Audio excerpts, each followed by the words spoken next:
जज्बा न्यूज में हूं आकाश न्यासी। एफआईए की कारकर्दगी का जायजा लिया जाए तो देखा जाए कि साबिक आईजी पंजाब डॉक्टर उस्मान अनवर जब से एफआईए में आए हैं, उन्होंने एफआईए का नक्शा ही तब्दील कर दिया गया। अब एफआईए जो है अवाम को हकीकी मैनू में रिलीफ देते हुए नजर आ रही है, जबकि पहले देखा जाता था कि मुकदमा के अंदराज के लिए लोगों को काफी मुश्किलात का सामना होता था। पहले तो इंसानी स्मगलर्स और एजेंटों के खिलाफ कार्रवाई मुकदमा दर्ज नहीं होते थे और उसके लिए लोगों को कई बार एफआईए के चक्कर काटना पड़ते थे और आखिरकार पता चलता था कि इंसानी स्मगलर और जो मदई दरखास्त गुजार है उसका राजीनामा या सुलह करवा दी जाती थी। मगर जब से साबिक आईजी पंजाब डॉक्टर उस्मान अनवर ने डीजी जो है एफआईए के ओहदा का चार्ज संभाला तो उसके बाद उन्होंने मुकम्मल तौर पर इस पॉलिसी को मुस्तरद कर दिया। अब हकीकी मैनू में एफआईए जो है जिस तरह पुलिस रिलीफ देती थी या जो डॉक्टर उस्मान अनवर थे जिन्होंने पंजाब पुलिस का एक नाम रोशन किया था पूरे पाकिस्तान पूरी दुनिया में,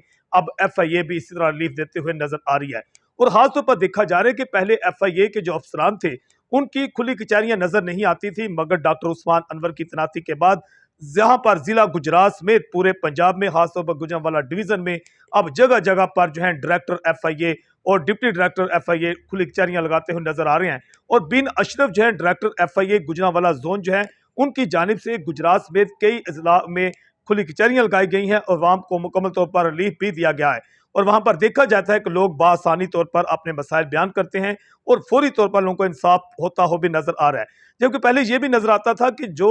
एजेंट हजरात या इंसानी स्मगलर लोगों को लूट लेते थे उनका जो लूटा हुआ हथियाया गया माल था वो वापस मिलने की कहानी नजर नहीं आती थी। मगर अब ये ऑन द रिकॉर्ड बातें हैं कि अब लोगों को एफआईए जो है जिस तरह पंजाब पुलिस करती है नजर आती है कि जो लूटा हुआ छीना हुआ माल जो होता है इंसानी स्मगलर से वो अब वापस मिलता हुआ नजर आ रहा है। और अवाम जो है वो DG FIA doctor Usman Anwar और उनकी जो टीम है और खास तौर पर डायरेक्टर एफआईए बिन अशरफ जो हैं और उनकी टीम का खास तौर पर शुक्रिया अदा करते हुए नजर आ रहे हैं। इंसानी स्मगलर्स के खिलाफ बड़े पैमाने पर क्रैकडाउन का आगाज कर दिया गया क्योंकि हालिया जो कश्ती का वाकया पेश आया है इसके हवाले से भी एक क्रैकडाउन किया जा रहा है और जिला गुजरात में गुजरांवाला डिवीजन के जिला मंडी बहाउद्दीन, जिला हाफिज आबाद में और जिला सियालकोट में भी छापे मारे गए हैं। मुतअद्दिद एजेंट्स जो हैं उनकी गिरफ्तारियां अमल में लाई गई हैं। जज्बा न्यूज से मैं हूं आकाश न्याज।